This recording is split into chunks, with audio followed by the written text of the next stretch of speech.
Muchas veces en los avatares del trabajo y las actividades no tenemos tiempo de meditar un poco, y en esta ocasión Dios nos da la gracia de poder meditar. Este es un título que puede parecer romántico, un romanticismo poético, pero no es así.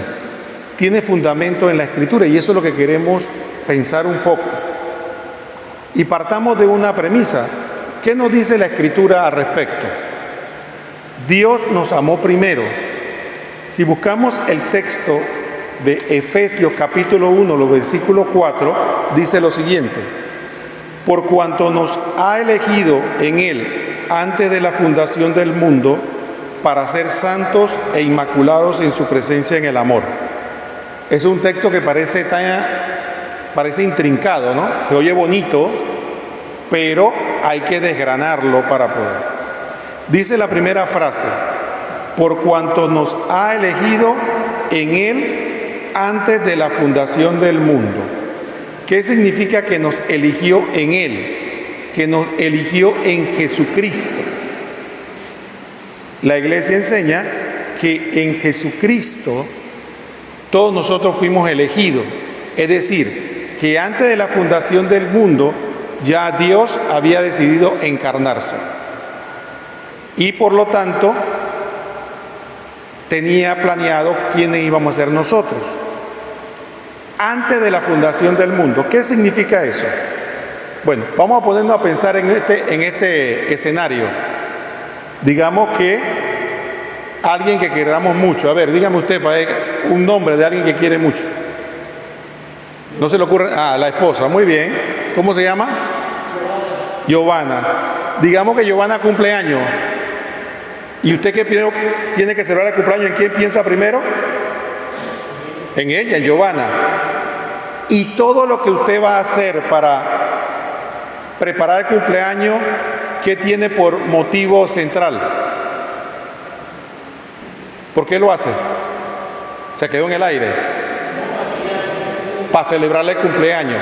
Si usted va y compra el dulce, si usted va y prepara y hace los invitados, prepara la comida, todo eso está en función ¿de quién?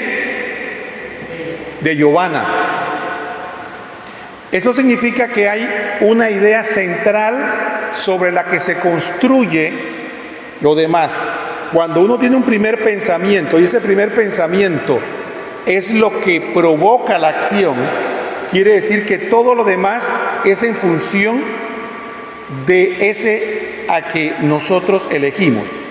Si Dios dice que nos eligió antes de la fundación del mundo, ¿en quién pensó primero? Dios nos eligió, dice aquí, antes de la fundación del mundo. ¿En quién pensó primero? En nosotros. Y si pensó primero en nosotros, todo lo que vino después, ¿qué vino después? Si Dios nos eligió antes de la fundación del mundo y pensó primero en nosotros, ¿qué vino después? La fundación del mundo, gracias. Si Dios, entonces, todo lo que está creado fue hecho ¿para quién? Para nosotros. Primera enseñanza, Dios pensó primero en nosotros. Y si pensó en primero en nosotros, antes de crearnos, nos amó primero. Y todo lo que hizo, todo lo que creó, lo hizo como el cumpleaños de Giovanna, en función de nosotros. Una enseñanza. Entonces, ¿el mundo es para nosotros o nosotros para el mundo? El mundo es para nosotros. Entonces nosotros tenemos que usar del mundo, no que el mundo use de nosotros. Por eso es que hay una frase que dice el Señor: ¿de qué le vale al mundo, al hombre ganar el mundo si pierde su alma? O sea que para Dios es más importante una persona que toda la creación. Por eso, una de las tentaciones más grandes que tenemos nosotros es que nosotros nos esclavizamos del mundo sin saber que tenemos que reinar sobre el mundo, es decir, dominarlo.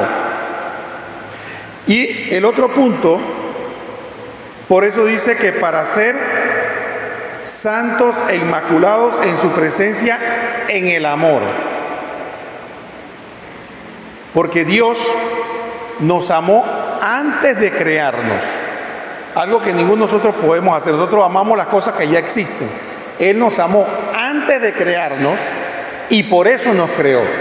Entonces nos creó en el amor. Nosotros los casados participamos un poco de eso cuando participamos en la creación de los hijos en el amor.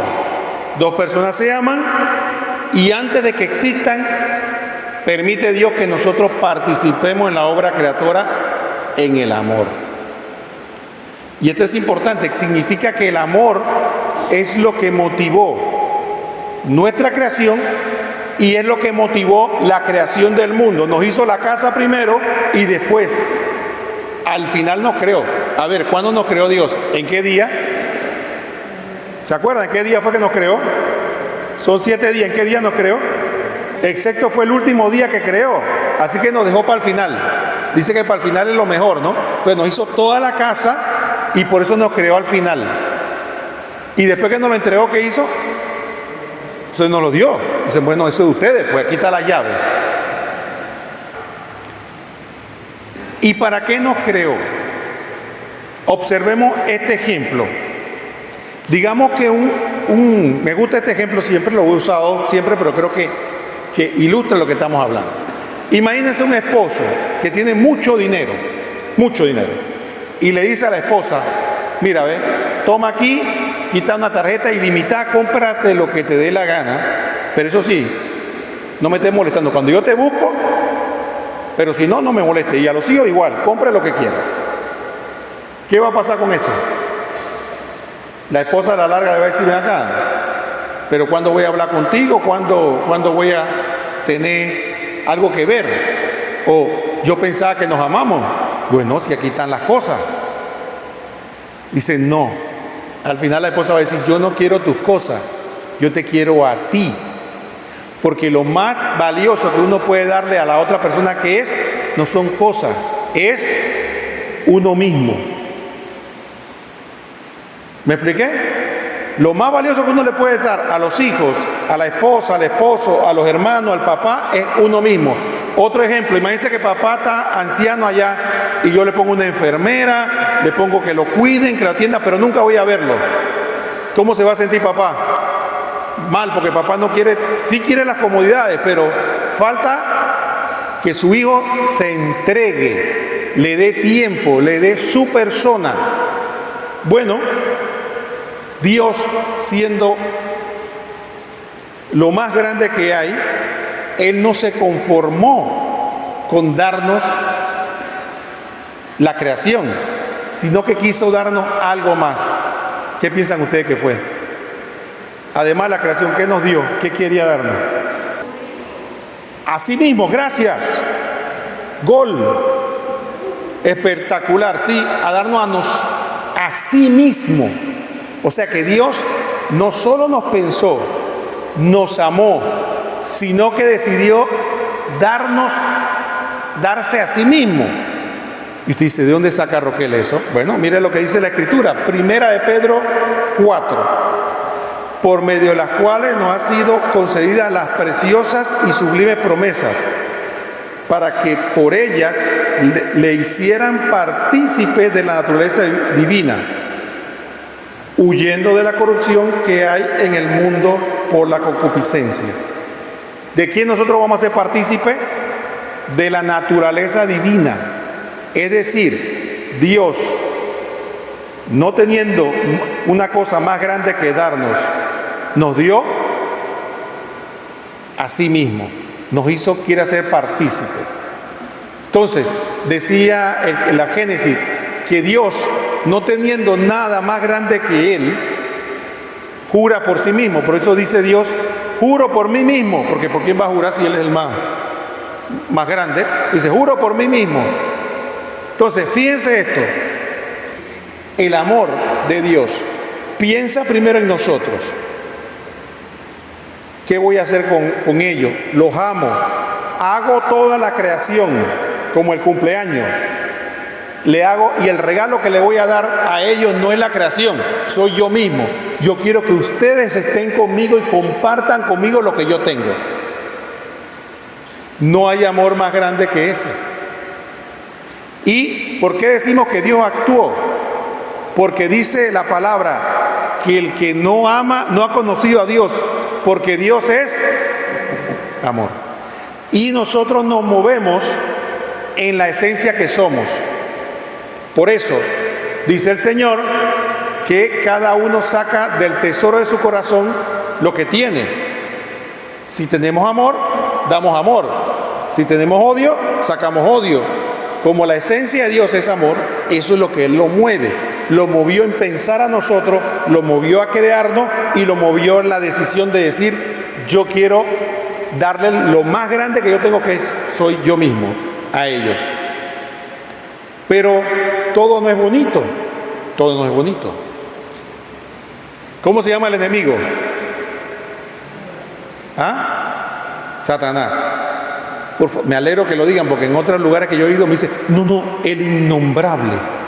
No lo menciona. Yo, oiga, pero qué miedo, pues, porque si la Escritura lo menciona, ¿por qué yo voy a tener miedo de mencionarlo? Yo no lo estoy invocando, yo estoy conforme a la Escritura mencionando que hay una realidad que es un enemigo que nos quiere destruir. Ahora, una cosa interesante, pensemos, entre los seres humanos ocurre con frecuencia. Imagínense dos hermanos que viven juntos y tienen papá y mamá, y uno percibe que los papás lo quieren más a él. ¿Qué surge? ¿Cómo se llama ese sentimiento que surge? Envidia, ¿verdad? Aquí las hermanas, si creen que una de ellas piensa que la superior aquí prefiere a uno, dice, porque a ella envidia, siempre a ella, pues, todo la envidia. Ahora, usted se puede pensar que un ser tan poderoso como Satanás nos envidia a nosotros, que somos pobres criaturas chiquititas. Dice Sabiduría 2:24, mas por envidia del diablo entró la muerte en el mundo, y la experimentan los que le pertenecen. Entonces el diablo actúa por envidia. ¿Y qué nos envidia? ¿Qué nos puede envidiar el diablo si nosotros somos unos limpios? ¿Qué nos puede envidiar? El amor de Dios. Entonces nosotros debemos estar claros que el diablo no nos envidia ni nuestra plata, ni nuestra belleza, ni nuestro cuerpo. Nos envidia de que Dios nos ama. Por eso es nuestro enemigo, no por otra cosa. En pocas palabras se parece un poco a los hermanos que pelean por el amor de papá. Él se peleó con Dios, decidió apartarse de Dios, y como esa pobre criatura Dios los ama, dice, tampoco los vas a amar. Tampoco. Así que el enemigo nos odia porque envidia el amor de Dios, se entristece, se retuerce porque Dios nos ama, porque Dios nos perdona, porque Dios está pendiente de nosotros. Así que ¿qué quiere hacer? Destruirnos. ¿Cómo empezó la batalla? Bueno, la batalla todos sabemos cómo empezó. Dios crea el mundo, nos entrega, nos deja en el paraíso, nos da la llave de la creación y nos dice, ustedes son los encargados, ya usted sabe. ¿Qué pasa? Nos dio nada más una regla, ¿no?, que no debíamos traspasar. Ahora, pensemos un momento en esto. Si esa regla nosotros la traspasamos, ¿por qué fue?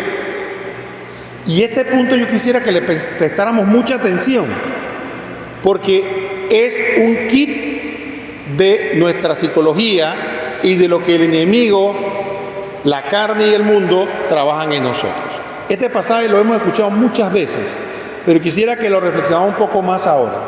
Génesis 3, 4 a 5 dice que cuando la serpiente estaba dialogando con nosotros, ¿es cierto que Dios le prohibió a ustedes comer de cualquier árbol del jardín? No. Él nada más nos prohibió que de ese árbol que está allá, que era un árbol de qué fruta. Manzana. ¿Quién ha dicho no sacaron ustedes que es manzana? No se sabe.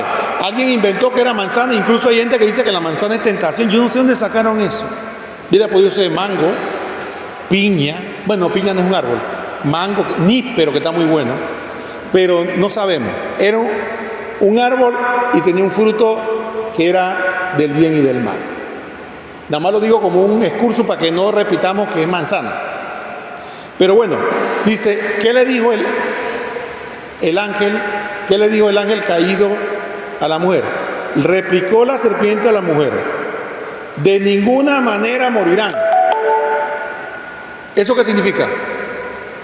Dios le dijo que si comen de ese árbol, morirán. Y Satanás dice, de ninguna manera morirán. ¿Qué está diciendo Satanás que es? ¿Qué está explicando Satanás ahí? Para ver, ¿qué nos está diciendo? ¿Cómo? Exactamente, que Dios es un mentiroso, ¿no? Entonces, primera tentación que tiene el hombre: Dios miente. Entonces, si ustedes se dan cuenta, a lo largo de nuestra vida espiritual vamos a tener esa tentación.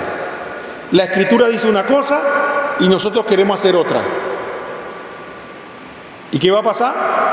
Yo voy a decir, esto no es como dice Adiel, esto no es así. Él miente. Cosas difíciles, ¿no? No es que yo tengo deseo de hacer esto, pero la Biblia dice esto: Dios miente. No me está yendo tan bien siguiendo las cosas de Dios, y dice que Dios me va a ir bien si yo lo sigo a Él. Él miente. Entonces vamos a escuchar una voz en nuestro interior, un susurro que parece un pensamiento que nos va a decir: no es como dice Dios, no es como dice la Escritura, no es como dice la Iglesia. Y eso lo vemos a lo largo de la vida: laicos, sacerdotes, religiosas que se rebelan. Y cuando usted le pregunta por qué, es porque Dios miente. Dios no dice la verdad. Dios nos dice: si haces esto, pasará esto. Y no le creemos. Y es una batalla permanente. Una batalla permanente. El enemigo estará susurrándonos permanentemente diciendo: Dios te miente. Segunda tentación es que Dios sabe muy bien que el día en que comieres de Él, se te abrirán los ojos. ¿Por qué Dios me prohibió eso? Primero me mintió, y además, si yo como ese árbol, ¿qué va a pasar? Se me va a abrir los ojos. En pocas palabras, ¿qué significa eso? Que Dios no quiere mi desarrollo, no quiere que mi potencial se alcance. Usted no ha escuchado muchos discursos de ateo, de agnóstico, que dice que Dios es el que no permite que la gente progrese, que la sociedad se desarrolle, que la iglesia es lo más retrógrado, que la iglesia es lo que hace que no crezca, que no pienses, que no sea libre pensador. Esa es la resonancia que tiene Satanás en el mundo. Dios atrasa al hombre. Dios, decía un filósofo ateo, hay que matar a Dios. Muerte a Dios, el hombre se desarrolla. Nietzsche decía, si matamos a Dios, el hombre, surge el superhombre. Otra voz que vamos a tener permanentemente en nuestro oído es: siguiendo el camino de Dios, yo no voy a alcanzar mi potencial. Yo no voy a desarrollar todo lo que yo puedo ser, no voy a hacer todo lo que yo puedo ser. El camino de Dios no es el camino del éxito. El camino de Dios no es el camino del éxito. Entonces, ¿qué ocurre? Que nosotros vamos a tener esa batalla permanente, porque todos naturalmente queremos desarrollarnos, no solo materialmente, sino humanamente. Y por un lado el mundo nos va a decir cuál es el camino del éxito y por el otro lado Dios nos va a decir este es el camino. ¿A quién vamos a escuchar? Segunda tentación. Tercera tentación. Dice, no solo se le abrirán los ojos y serán como dioses y conocerán el bien y el mal. ¿Qué vamos a conocer? El bien y el mal, pero antes no lo conocíamos. Entonces, comer el fruto, ¿qué significa? Que voy a tener un conocimiento adicional. Entonces, ¿Dios cómo me quiere? Ignorante. Dios te quiere ignorante. Dios te quiere ignorante. Porque si tú te apartas de Dios, verás que vas a ver el mundo de otra manera. Usted no ha escuchado gente que dice que nosotros que estamos en la iglesia somos cerrados de mente. Abre tu mente, piensa de otra manera, piensa fuera de la caja, sal de ahí. ¿Por qué? Porque esa es la resonancia de Satanás. Dios es el responsable de nuestra ignorancia. Dios es el responsable de que no pensemos claramente. Y esa tentación surge también en la iglesia. Usted no ve que hay personas que no aceptan la escritura como es. Cuando uno le dice, mira lo que dice, no, pero es que hay que buscarle una interpretación diferente, y ahí surge lo que llaman el racionalismo dentro de la iglesia. Gente que dice, no, mira, eso que pasó ahí, que dicen que se abrió el Mar Rojo, es un cuento. Es un cuento. Eso es hay que darle una interpretación. Ahí pasó otra cosa, pero el Mar Rojo significa como un simbolismo. ¿Por qué? Porque pensar fuera del pensamiento de Dios es lo que hace que el hombre se desarrolle. Entonces, estos pensamientos son la base, el fundamento. Dios es mentiroso, Dios no quiere mi bien y Dios me quiere ignorante, son la base de todas las demás tentaciones. Tener fe en Dios es creer que Él existe. Dice Santiago, ¿tú tienes fe? Perfecto. ¿Tú crees que Dios existe? Perfecto. Los demonios también creen y tiemblan. Entonces, ¿qué es lo que Satanás rompió? No era la fe, porque Adán y Eva tenían una relación muy cercana con Dios. ¿Qué rompió? La confianza. Porque la confianza significa que yo actúo en consecuencia. Igual pasa cuando uno le pide una dirección a alguien. Uno le dice, oye, ¿dónde queda el zapatero Chuchurrito? Y dice, tome esta calle aquí, allá y allá y allá. ¿Y que uno actúa? Con confianza. ¿Por qué? Bueno, porque le creyó lo que le dijo. Entonces, Satanás no rompió la fe. Satanás rompió la confianza.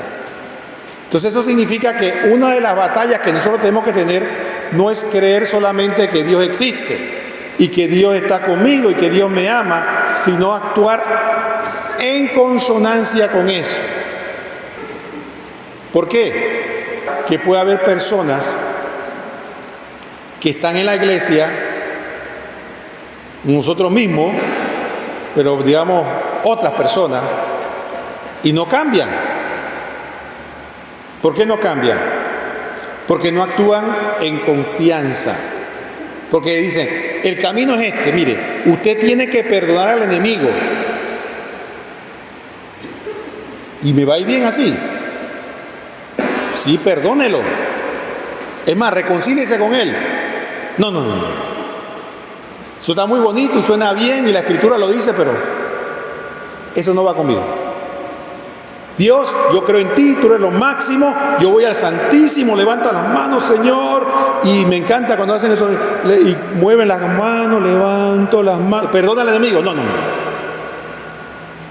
Entonces, la confianza en que si yo sigo la dirección que Dios me dio para llegar a la zapatería Chuchurrito, tomo por aquí, tomo por acá, tomo por aquí, voy a llegar allá. Entonces, examinémonos si Satanás destruyó la confianza que nosotros le tenemos a Dios o no. Y si la destruyó, tenemos que construirla paso a paso. A tal punto que podamos decir, como San Francisco de Sales, allá la frase que tenemos allá, ¿qué importa que estemos en el desierto, en los valles o en las montañas? Si estamos religiosas o estamos casados. Lo importante es estar con Dios. Pero el tema es el amor. Dios nos creó por amor. Pero, ¿qué pasa? ¿Qué es el lazo que nos une a nosotros con Dios? ¿Qué nos une a nosotros a Dios? A ver, usted, ¿qué piensa usted que se une a Dios? ¿Qué nos une a Dios? El amor. No hay otra forma. La voluntad que se mueve a Dios es el amor. Y siempre recuerdo, hago este excurso, siempre recuerden una cosa: el amor no son sentimientos. Tenemos tres niveles. Tenemos emociones que no tenemos control. Vemos a alguien, me cayó mal. No sé, yo lo veo y eso es una emoción, de eso no hay control. No es que somos ni santos ni pecadores, no hay control. O un hombre ve a una mujer bonita y hasta que todas las hormonas se le mueven, de eso no hay control. Esos son emociones. O viceversa, una mujer ve a un hombre guapo y hasta que queda, esos son emociones. Los sentimientos son cuando las emociones se razonan. Por eso usted va a escuchar en la misa que dice, con estos sentimientos, es una emoción que yo puedo tener por estar aquí, pero la razono y la enfoco. Con estos sentimientos, entonces ya el sentimiento es algo enfocado. Yo me emociono a ver una persona y razono y enfoco esa emoción en ella para bien o para mal, porque hay sentimientos malos. Pero hay un nivel mayor, que es por encima de la emoción y por encima del sentimiento está la voluntad. Cuando la emoción y el sentimiento van alineados, es más fácil llevar la voluntad. Pero cuando el sentimiento y la emoción están en contra, yo puedo sobrellevar la voluntad. Y cuando la voluntad se enfoca en el bien del otro, eso es amor. Por eso siempre se dice que el amor es una decisión. Y cuando hay problemas, se acaba el amor, según ellos. De hecho, hay muchas canciones que dicen, se acabó el amor. Pero para nosotros sabemos que se refiere muy probablemente a sentimientos. Se acabó el sentimiento, se acabó la emoción, decimos que se acabó el amor. ¿Qué pasa? Si la unión con nosotros es el amor y nosotros perdimos la confianza, sin confianza no hay amor posible. Miremos una relación de pareja, que no se confíen uno al otro, no hay amor posible. ¿Por qué? Porque si el amor es la voluntad para el bien del otro, pero yo desconfío del otro, yo no puedo enfocar eso. Entonces, al separarnos de Dios y nosotros depender nuestra vida de Él, porque dice Hechos 17:28, pues en Él vivimos, nos movemos y existimos, como han dicho algunos de ustedes, porque somos también de su linaje. ¿Qué dice la palabra? Que en Él vivimos, nos movemos y existimos. Entonces, una de las trampas del enemigo preferida, ¿cuál es? ¿Sabe cuál es? A mí me la ha aplicado. Probablemente ustedes. ¿Sabe cuál es? Dios no te está viendo. Dios no te está viendo. Y nosotros creemos, dice, nos vamos aquí no por allá. Y Dios no me está viendo. Entonces Dios me está viendo. Si yo tuviera más conciencia de cuando yo voy a hacer algo que Él me está viendo, detendría muchas cosas. A veces uno está rodeado, ¿no? Y llega el grupo y comienzan a hablar mal de alguien. Y uno dice, ¿cuándo es mi turno? Me toca a mí soltar. Pero si cuando yo estoy ahí, que la gente está, me acuerdo que Jesús me está viendo, la Virgen me está viendo, quien yo quiera, San José, Jesucristo me está viendo, y digo, qué pena. Entonces recordemos que en Él vivimos, nos movemos y existimos. Pero si rompemos la relación con Él, ¿qué es lo que viene? Debería venir la aniquilación, desaparecer. Porque si lo que Él nos sostiene, entonces nos peleamos con Él y dice, no quiero saber de ti. Pero Dios es tan bueno que Dios no permitió nuestra aniquilación, sino que nos dio un castigo, una consecuencia menor de la que merecíamos. Y ahí surge la muerte. Porque dice Romanos 6:23, pues el salario del pecado es la muerte. El salario del pecado es la muerte. Entonces la muerte surge por envidia del diablo y por nuestra consecución de seguirle el paso y rebelarnos con aquel que nos ama, nos eligió y nos sostiene en la existencia. Mire la insensatez esa, lo insensato que somos los seres humanos. Entonces rompemos nuestra relación de amor. El amor del hombre hacia Dios se acaba, aunque el amor de Dios hacia el hombre se acaba, pero Dios nos dio la capacidad de poder negarnos al amor de Dios. Eso se llama voluntad. Entonces, Dios nos sigue amando, pero nosotros nos cerramos. La denegación del amor de Dios primero es lo que trae la muerte. Y esa muerte, ¿cómo se ejemplifica? En Génesis 3, 24, 25. Cuando yo era niño, yo me imaginaba el jardín del Edén. A ver, ¿cómo usted se imagina el jardín del Edén? ¿Cómo era? Lleno de árboles. ¿Qué otra cosa había en el jardín del Edén? ¿Qué otra cosa? Paz. ¿Qué otra cosa? Y a mí me gustaba, dice que no había que trabajar. Eso me encantaba. Cuando mi mamá me contaba el jardín del Edén, yo decía, oye, ¿por qué cometimos ese? Estuviéramos todos ahí, uva en la boca, sin trabajar. Sí, porque dicen decían que el castigo era el trabajo, ¿no? ¿Qué pasa?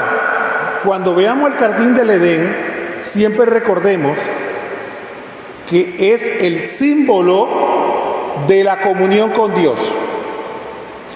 La expresión poética de que todo estaba en comunión, los animales, los árboles, todo era que había comunión con Dios. Y salir del jardín del Edén es romper la comunión con Dios.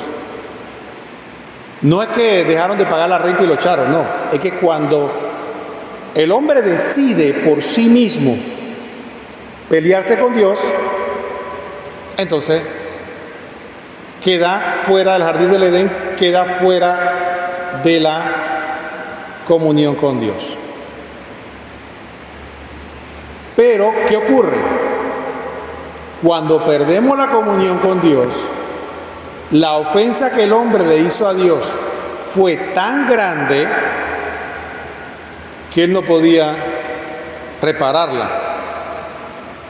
Hizo una herida en sí mismo y en la creación.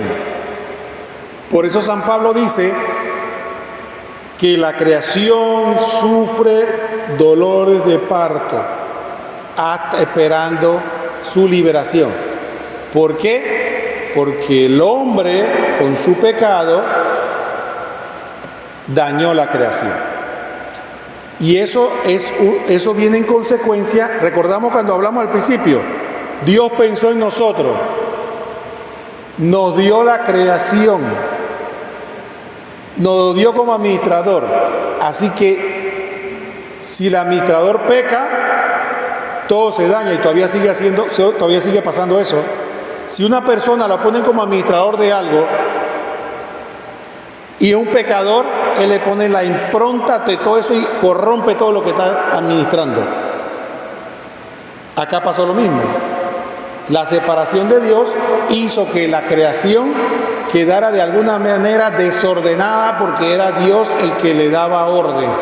Y al administrador o el encargado o el que Dios le había otorgado la creación, pelearse con Dios, todo lo que él tenía bajo su cargo, incluyendo su cuerpo, su mente, su voluntad, quedó en desorden.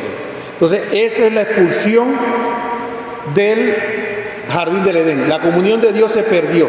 Y cuando se pierde la comunión con Dios, ¿qué ocurre? Ocurre lo que dice el Génesis. El hombre entonces empezó a tener la consecuencia del pecado.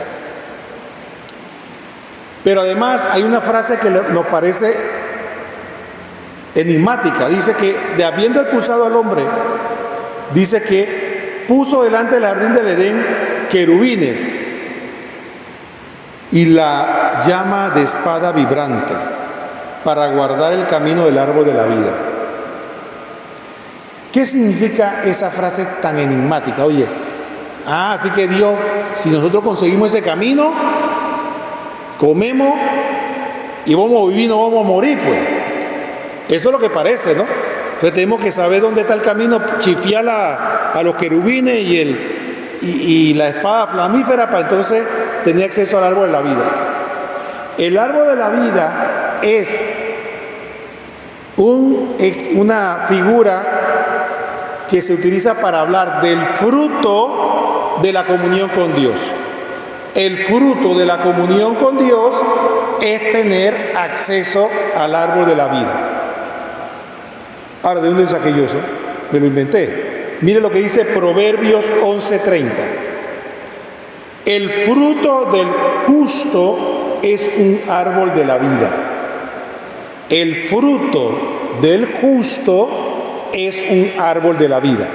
Entonces, el árbol de la vida o el fruto del árbol de la vida es estar en comunión con Dios, porque el justo en la Biblia es el que está en unión con Dios.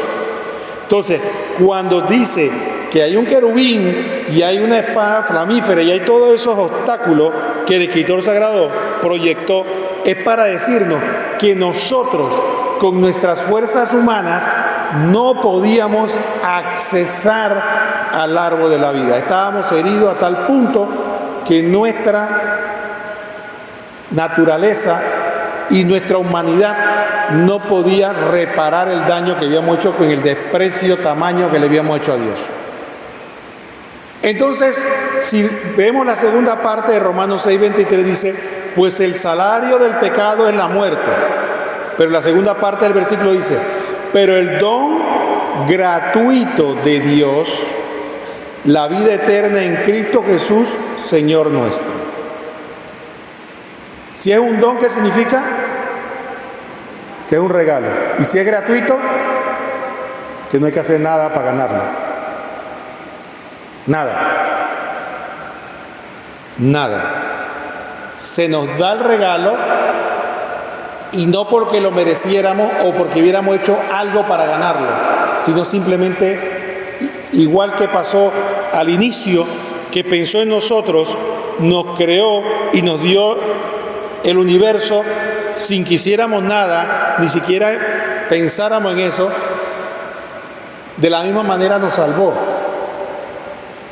Nos dio el don gratuito de la vida eterna en Cristo Jesús nuestro Señor.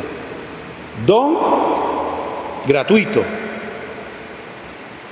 ¿Qué provoca ese don gratuito? Bueno, si la separación de Dios fue por la ruptura del amor de Dios, Dios decide que para reparar eso envió a su único hijo para que viniera a rescatarnos. ¿Cómo nos rescata? Dice que Jesucristo es verdadero Dios, hombre. Como hombre se hace responsable. Dice, yo soy hijo de Adán. Yo soy hijo del hombre. O sea que yo puedo representarlos a ellos. Y como Dios, cada cosa que hace tiene un valor infinito. Por lo tanto, Jesucristo hubiera podido salvarnos por un decreto, por una orden o por un alfilerazo que le cogoteara una sola gota de sangre. Pero decide hacer el sacrificio de la cruz. Por eso dice la palabra que donde abundó la gracia, donde abundó el pecado, sobreabundó la gracia, porque Jesucristo quiso hacer un sacrificio donde sobreabundó lo que nosotros hicimos, a tal punto que la iglesia canta, y vamos a cantar en la noche, oh feliz culpa que mereció tan grande Redentor. Y también decimos, oh muerte, ¿dónde está tu victoria? Oh muerte, ¿dónde está tu aguijón? Porque gracias a Cristo Jesús, nosotros tenemos acceso nuevamente a la vida. Pero volviendo al tema, la vida que nosotros perdimos no fue la vida natural, porque la tenemos. Dios nos concede la vida natural. ¿Qué fue la vida que nosotros perdimos? La vida sobrenatural, la vida que teníamos en el Edén. Porque póngase a pensar, una de las cosas que a mí me llama la atención, y cuando hacía esta reflexión, decía uno, ustedes saben que nosotros morimos, es un acto de misericordia de Dios. Sí, porque nosotros no nos queremos morir, pero realmente es un acto de la misericordia de Dios. Usted se imagina 1000 años, 5000 años, 1.000.000 de años pasando aquí lo que pasamos. ¿En serio? Póngase a pensar. Luchando con las tentaciones, peleando, enfermándonos. Llega un momento y dice, Dios mío, pero ¿cuándo me voy a morir? ¿Cuándo se acaba esto? Entonces, la muerte es un acto de misericordia de Dios. Por eso Dios limita los años del hombre, para que en un periodo de tiempo tenga la opción de pasar por este purgante y accesar a la vida eterna. Siempre recordemos eso. La muerte no es una desgracia, la muerte es un acto de la misericordia de Dios. Lo que pasa es que la gente, evidentemente, si no aprovechamos el tiempo para estar con Dios, claro que la gente no se quiere morir, pero la muerte es eso. ¿Qué establece Jesucristo después que paga nuestra? ¿Cómo restablece las cosas?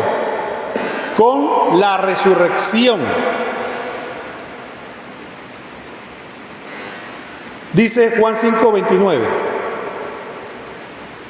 y saldrán que haya el hecho bien para una resurrección para la vida y para que haya una resurrección para el mal, para juicio. Todos van a resucitar, pero hay una resurrección para la vida y una resurrección para la muerte.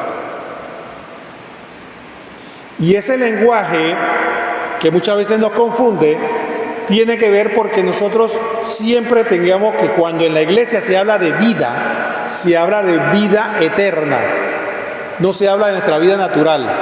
Por eso a veces nos confundimos cuando Jesucristo dice, yo soy la resurrección, el que cree en mí, aunque muera, vivirá. Entonces eso parece una contradicción, ¿cómo que muere y vive? Porque siempre está hablando de vida eterna, de la comunión eterna con Dios. El que cree en mí, dice el Señor, aunque muera, vivirá. Y todo el que vive y cree en mí, no morirá jamás. Vuelve lo mismo. Si Lázaro acababa de morir y creía en él, se refiere a la vida eterna. Recordemos, en el Evangelio, ¿cuántas personas Jesucristo resucitó? ¿Se acuerdan? 3. Lázaro, ¿quién más? La hija de Jairo y la viuda, el hijo de la viuda de Naín. Ahora, ¿dónde está esa gente? Se murieron de nuevo. Se murieron de nuevo. Entonces, esa resurrección fue una resurrección natural. La resurrección que estamos hablando nosotros es la resurrección sobrenatural, la que teníamos en el Edén. La comunión con Dios, el amor de Dios es el que trunca esa muerte física y la muerte eterna. Entonces, ya esa no hablamos de una resurrección natural, que usted vuelve a la vida y vive un par de años y vuelve a morir. Se está hablando de la resurrección eterna, donde ya usted no morirá jamás. Dice Efesios 2, 4, 6. Pero Dios, rico en misericordia, por el grande amor con que nos amó, estando muerto a causa de nuestro delito, nos vivifica juntamente con Cristo, por gracia habéis sido salvados. Y con Él nos resucitó y nos hizo sentar en los cielos en Cristo Jesús. Volvemos. Dios, por su amor, su misericordia, en Cristo Jesús nos revivió en una primera vida de la gracia aquí en esta tierra y al final nos va a dar la vida eterna. Esto es importante.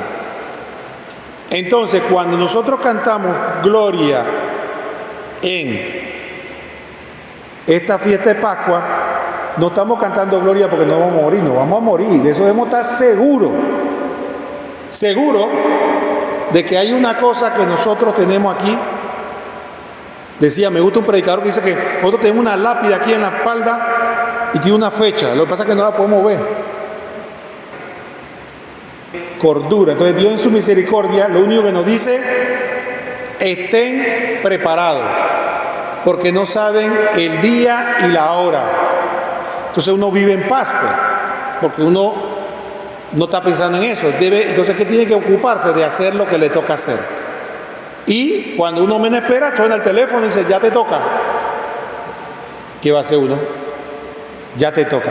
Una hermana que decía, me gustó esa figura, decía que la muerte es el último acto de obediencia. Si no se pasó obedeciendo a Dios, cuando le toca la muerte, cuando Dios dice ven, uno dice no, uno dice voy. ¿Le guste o no? ¿Por qué? Porque es el último acto de obediencia. Ahora, pregunta, hermana, ¿uno anhela la muerte? ¿De verdad? Usted me mira así, ¿usted anhela la muerte? Sí, quiere morirse. Está pidiendo a Dios todo: Señor, yo quiero morirme, llévame ya. Entonces hay una contradicción que parece que nosotros tenemos. Por un lado dice: ¿quién quiere llegar a Cristo? ¿Quién se quiere morir? Y eso es natural. ¿Por qué? Porque la muerte, ¿qué es?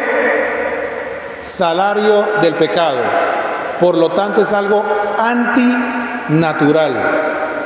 Nosotros, nuestro cuerpo y nuestra alma están hechos para estar juntos. Y esa separación, solo la gracia de Dios y el amor de Dios nos hace soportarlo, porque es un acto, un momento trascendental. Esa separación es algo, por eso las personas no es que están necesariamente aferradas a esta tierra, sino que es algo a lo que naturalmente no estamos preparados. Esa separación es espantosa y no es natural, y por eso la aborrecemos, a pesar de que sabemos que al final nos encontramos con Dios. Ahora pregunto, ¿usted cree que no es así? ¿Por qué dijo Jesús en Getsemaní? ¿Qué dijo? Padre, aparta de mí este cáliz, pero que no se haga. Ahí demostramos que Jesucristo es verdadero hombre. Él, no solo el dolor, sino la muerte, Él no la quería. Porque el suicidio no es natural, ni el deseo de la muerte tampoco. Es algo que sabemos que tenemos que padecer, pero no deseamos ni aplaudimos. Por eso tampoco nos alegramos de la muerte de nadie. Por eso no es natural. Se murió alguien, ¡ué! Se fue para el cielo, gloria a Dios, gloria. No, nos entristecemos por la separación y porque no es algo natural, que sabemos que al final va a tener su premio, pero no es algo deseado.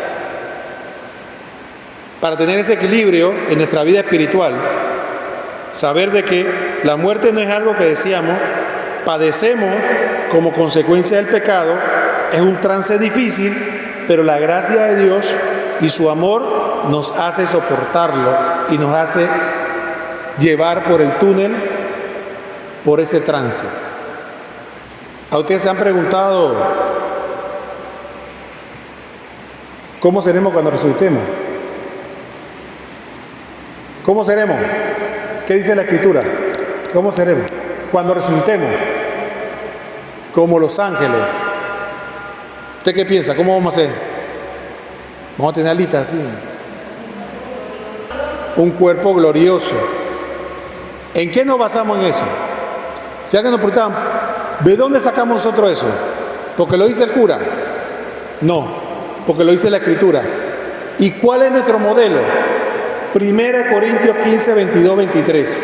Dice, pues del mismo modo que en Adán mueren todos, nosotros somos hijos de Adán y por eso morimos, así todos reviven en Cristo,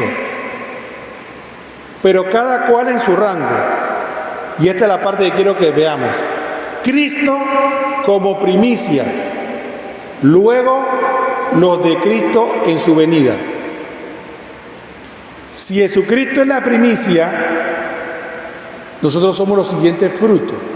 Por lo tanto, la iglesia interpreta este texto diciendo que el modelo de cómo seremos cuando resucitemos es Cristo resucitado. ¿Y qué sabemos nosotros de la Escritura? ¿Cómo era Cristo resucitado? A ver, ustedes sabían que los apóstoles creían en los fantasmas, ¿no? ¿O no? ¿Sí? A ver, ¿dónde mencionan los apóstoles los fantasmas? A ver si se acuerdan. ¿Dónde?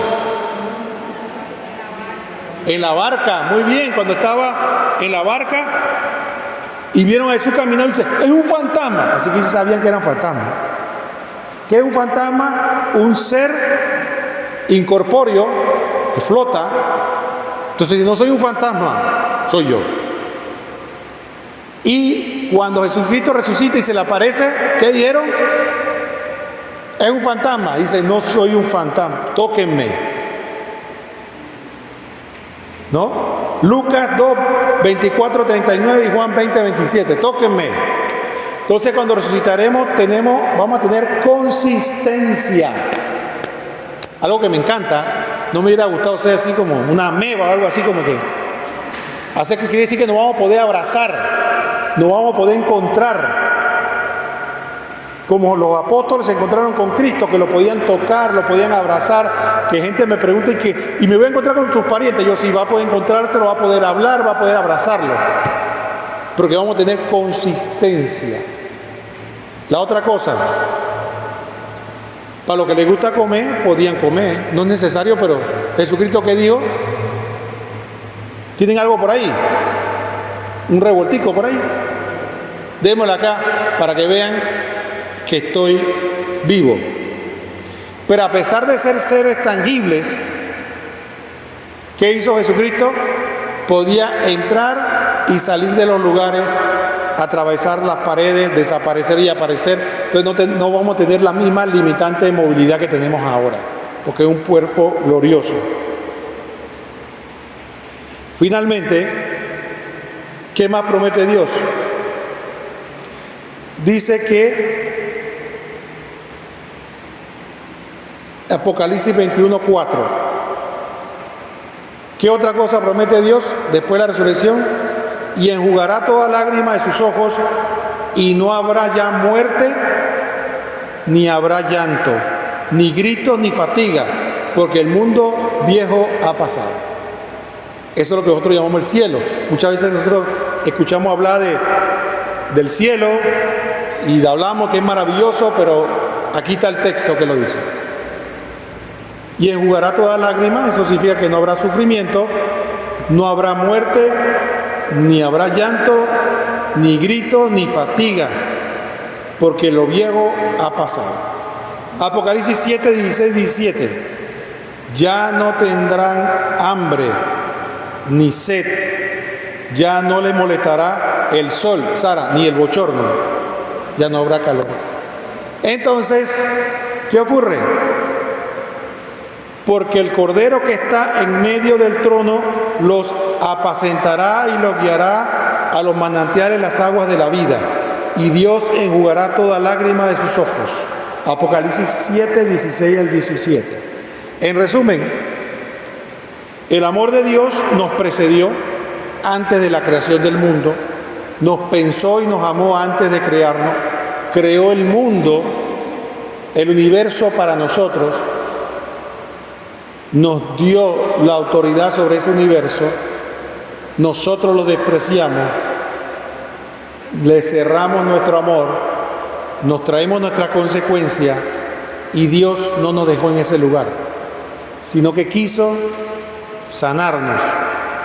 Brevemente fuimos sacados del Edén, de la comunión con Dios, por voluntad nuestra, no la de Dios, y nos alejamos del árbol de la vida, que es la posibilidad de vivir porque estoy en comunión con Dios. El árbol de la vida es el fruto de la justicia de estar en unión con Dios.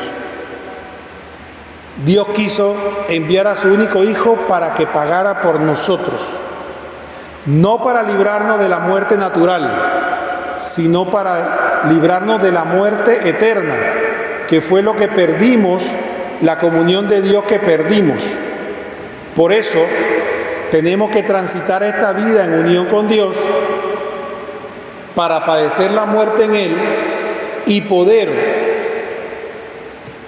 tener acceso a la resurrección. Recordemos que la palabra dice en Juan 5 que todos van a resucitar, pero la resurrección que nosotros hablamos es la resurrección sobrenatural, que es la resurrección que nos da Cristo para poder tener vida eterna en Él y todo lo que nos promete en Él, que es mucho más de lo que teníamos en el Edén. Por eso esta noche cantamos con alegría la victoria de Dios sobre el pecado, nuestro pecado y nuestra muerte, porque nos dio ese acceso. El último punto, como resumen, recordemos algo importante. Toda nuestra vida va a ser una batalla permanente entre optar por la resurrección u optar por la muerte. Sabemos que la comunión con Dios y la unión con Dios es lo que nos va a permitir obtener la resurrección. Todas las almas que murieron antes, porque alguno puede preguntar eso, todas las almas que murieron antes están en el cielo esperando la resurrección, a excepción de la Virgen María. Porque ella está en el cielo en cuerpo y alma, y eso es lo que llamamos nosotros la asunción de la Virgen. La Virgen María recibió por gracia de Dios la resurrección que se va a dar al final de los tiempos para nosotros. Él la recibió anteriormente y está en el cielo en cuerpo y alma, lo que vamos a tener nosotros. Entonces, todas las personas que mueren antes están en el cielo en alma solamente, esperando, alguna en el purgatorio, en tránsito y otra en el cielo, esperando la resurrección. Y nosotros, si morimos antes de la venida de Cristo, iremos al igual. El padre la vez pasada dijo, aquí, dije, no sabemos si para la Pascua va a venir Cristo, o sea, mañana. ¿Qué pasaría con nosotros que estamos vivos? Si Jesucristo viene y nosotros estamos vivos, ¿qué pasaría? ¿De dónde sacamos eso? Dice la carta a los Corintios que lo que primero vamos a resucitar los que murieron en Cristo, pero los que estén vivos en ese momento, a la voz de la trompeta, van a ser transformados inmediatamente y van a ser llevados al cielo en cuerpo y alma. Entonces no van a tener que padecer la muerte para recibir la resurrección. Y eso nos permite entender de que la resurrección de la que hablamos nosotros no es morir y volver a la vida, es algo más grande, es la transformación que vamos a tener nosotros como Dios nos soñó, gloriosos, y poder estar en compañía de Él. Gloria al Padre, y al Hijo, y al Espíritu Santo.